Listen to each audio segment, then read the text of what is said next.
오늘은 선진대군 대개혁 100+1 중에서 국방통일 외교 분야 과제를 말씀드리겠습니다. 선진대국 홍준표 정부는 앞으로 남북 핵 균형과 강한 힘을 바탕으로 한 무장 평화를 공고히 하도록 하겠습니다. 핵 균형은 제 오래된 소실입니다. 북핵 문제를 다루기 시작한 게 20년이 됐습니다. 북한의 핵 위협에 대응하기 위해 우리는 남북 핵 균형 전략을 추진을 해야 합니다. 한미 핵 공유 및 자체 핵 개발 가능성을 탐색하여 핵에는 핵으로 대응할 수 있는 방안을 모색하도록 하겠습니다. 제가 2017년도부터 핵균형을 주장했을 때 많은 사람들이 길을 막았지만 지금은 한미 조야에서 모두 핵균형 정책을 검토할 때가 되었다고 한 목소리로 이야기하고 있습니다. 이승만 대통령이 한미 상호 방위 조약으로 박정희 대통령은 강력한 자주국방으로 이 나라의 안보를 지켜냈습니다. 저는 핵균형과 핵능력 강화를 굳건히 하여 이 나라의 핵안보를 튼튼히 하도록 하겠습니다. 북한과는 체제 경쟁에 나서도록 하겠습니다. 또한 남북한은 상호 불간섭 원칙을 기반으로 하여 평화 공존의 길로 나가도록 하겠습니다. 대남 공갈과 군사 위협에는 당당히 맞서고 평화를 구걸하는 굴종과 퍼주기는 확실하게 차단을 하도록 하겠습니다. 남북관계의 진전에 따라 북한과 대표부급 관계를 추진하도록 하겠습니다. 국익 앞에서는 좌도우도 없습니다. 외교는 국익 우선주의로 나가도록 하겠습니다. 지금 국제 질서는 요동치고 있습니다. 트럼프 행정부는 미국 우선주의를 내세우면서 전혀 새로운 국제 질서를 만들어가고 있습니다. 취임 즉시 미국을 방문해서 트럼프 대통령과 회담을 하도록 하겠습니다. 정통 외교로 나오면 외교적인 방식으로, 비즈니스 장사꾼 방식으로 나오면 그에 상응하는 방식으로 트럼프에 맞서 우리 대한민국의 국익을 지키도록 하겠습니다. 트럼프와 당당히 맞설 사람은 저는 홍준표 뿐이라고 생각합니다. 홍준표 정부는 강한 힘을 바탕으로 남북 핵균형, 무장평화론, 남북 체제 경쟁주의, 국익 우승 실용 외교로 우리 5천만 국민의 생명과 재산을 지키도록 하겠습니다. 이를 위한 국방, 통일, 외교 분야 주요 공약을 말씀드리겠습니다. 강한 힘을 바탕으로 무장평화를 이룩하도록 하겠습니다. 강한 군사력과 외교력을 바탕으로 국가 존엄과 국민의 안전을 지키는 무장평화 기반의 자강 전략을 추진하도록 하겠습니다. 강한 의지와 힘으로 적이 도발할 생각조차 못하게 만드는 능동적인 억지 체계를 구축하겠습니다. 두 번째, 남북 핵균형을 이루도록 하겠습니다. 핵에는 핵으로 대응해야 됩니다. 북한 핵 전력에 대응하기 위해 나토식 핵 공유나 주한미군의 전술 핵무기 배치 방안을 적극 검토하도록 하겠습니다. 필요시에 독자 핵 개발 가능성도 열어두고 핵기술과 이런 인력 확충 등 핵능력 확보도 적극 준비하도록 하겠습니다. 세 번째, 한미 핵 안보 협력을 강화하도록 하겠습니다. 한미 간의 핵협력 강화를 위해 핵균형 전략을 수립하고 한미 상호방위조약 부속 문서로 미국의 핵보호 의무를 명문화하여 북핵 위협에 대응하도록 하겠습니다. 네 번째, 한미 원자력 협정을 개정하도록 추진하겠습니다. 한미 원자력 협정을 개정해서 우리가 사용한 핵연료 재처리 및 우라늄 농축을 실질적으로 보장을 받을 수 있도록 하겠습니다. 안정적인 핵연료 공급과 핵기술력 강화 기반을 마련하도록 하겠습니다. 다섯 번째, 국군을 5군 체제로 개편하도록 하겠습니다.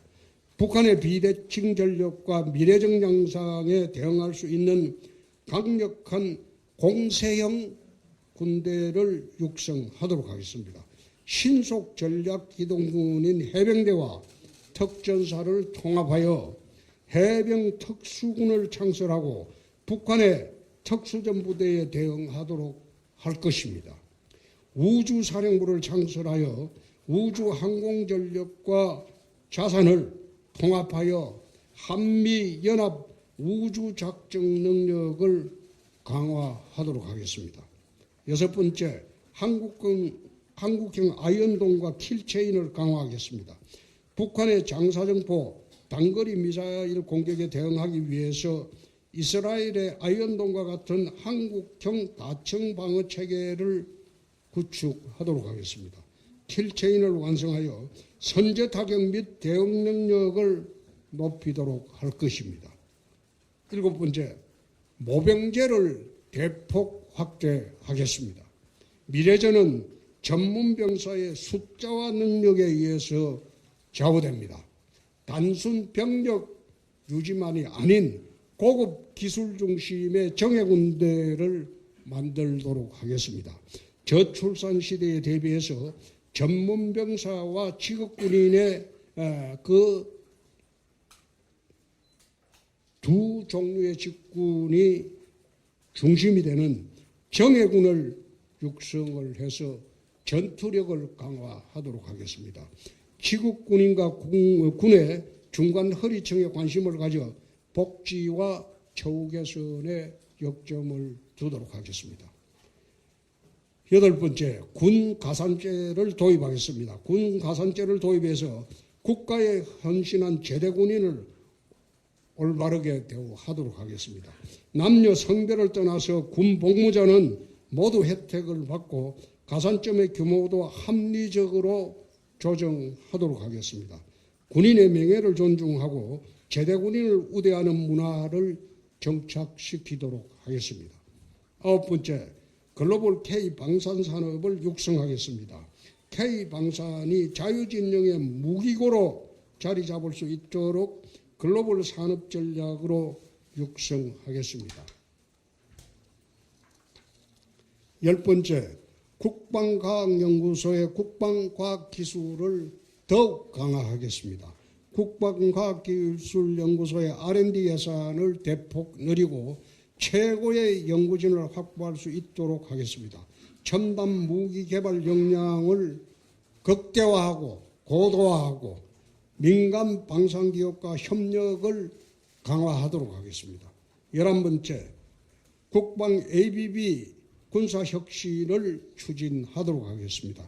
AI, 블록체인 기술을 도입하고 저출산에 대비한 병력 부족을 보완하고 미래전 양상에 대비하도록 하겠습니다. 국방 AI 개발과 전략 수립에 민간 참여를 유도하고 방산 벤처 생태계를 육성하도록 하겠습니다. 스마트 조달, 유지보수, 예산 집행 등의 ABB 기술을 적용해 투명하고 효율적인 국방 운영과 첨단 군수관리 체계를 구축하도록 하겠습니다.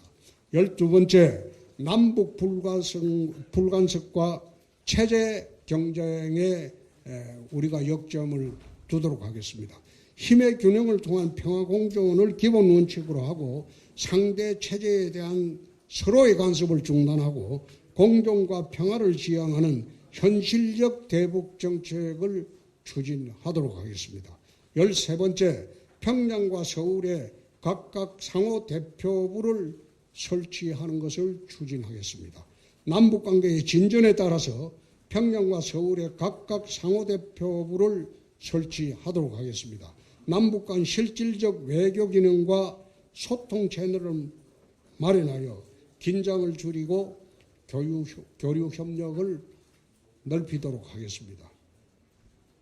공적 개발 원제 ODA와 국제평화유지활동 PKO를 더욱 확대해 나가도록 하겠습니다.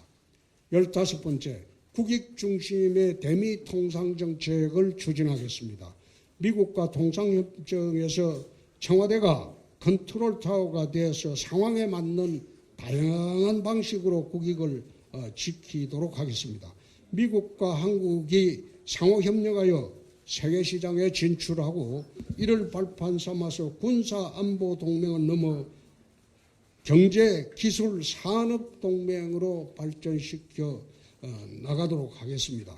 사실 이번에 관세 전쟁으로 문제가 되었을 때 한 달쯤 됐을 겁니다. 페이스북에 그런 글을 쓴 일이 있습니다. 미국의 관세 전쟁이 촉발이 되는 것은 무역 적자 때문이다. 2024년도 우리나라의 대미 무역 적자가 사상 최대로 많았습니다. 537억 달러가 우리가 흑자를 봤습니다. 그러니까 미국이 한국을 두고 자기 나라의 7번째로 적자가 나는 한국이 흑자를 보는 그런 국가다. 그래서 이제 관세 문제가 심각하게 됐죠.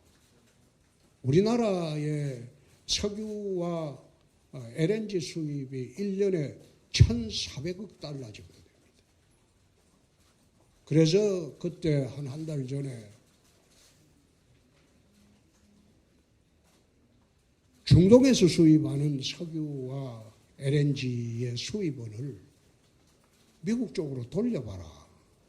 알래스카의 LNG 수입이나 미국 측의 에너지 수입원으로 대체를 하게 되면 에너지 수입의 1,400억 불의 절반만 대체하면 미국으로부터는 우리나라가 흑자가 나지 않지만 우리나라는 손해가 없어요. 어차피 중동으로 갈 에너지 수입이니까. 그래서 수입선, 에너지 수입선의 다변화를 통해서 미국과 협상을 하는 게 어떠냐. 그러니까 한덕수 총리가 트럼프하고 통화를 해서 그 방안을 이야기하고 그 이튿날 보니까 트럼프 트위터에 한국에서 이러이러한 에너지 다변화 정책에 대한 게 와서 적극적으로 감사드린다. 그런 내용에 왔던데 생각을 넓혀보면 한미 간의 무역 충돌이 없어도 될 만큼 많은 방법이 있습니다. 그게 이제 16번째, 미국의 에너지 도입을 확대해서 에너지 안보를 강화하겠습니다. 이게 16번째입니다. 17번째, 지금 지방 군공항 이전 사업을 기부대 양려 사업으로 다 하고 있는데 그렇게 하면 지방정부가 이게 감당이 되질 않아요. 군공항 이전이거든요. 대구 같으면 K2 공항을 군위로 이전하는데 거기가 군공항을 이전하고 새롭게 이전한 부지 거기에 이제 새로운 신도시를 짓고 하는데 들어가는 경비가 32조입니다. 그것을 대구시 예산이 11조가량 되는데 기부대 양려 사업으로 하기에는 대구시가 사실상 힘듭니다. 광주도 마찬가지예요. 광주 군공항을 외곽 이전을 하는데 거기에 막대하게 들어가는 그 비용을 광주도 기부대 양려 사업으로 광주시가 주최를 하게 되면 사실상 군공항 이전 사업은 불가능해집니다. 그래서 이것을 그렇게 하지 말고 국가 재정 사업으로 전환을 해서 군공항이니까 국가가 이전을 주도하는 게 맞습니다. 지금 가덕도 신공항 같은 경우에는 이거는 군공항 이전 사업도 아니에요. 그런데 그것은 국가 재정 사업을 합니다. 형평이 맞지 않죠? 그래서 군공항 이전 사업, 대구 군공항, 광주 군공항 이전 사업도 국가 재정 사업으로 전환을 하는 것이 맞겠다. 그런 생각.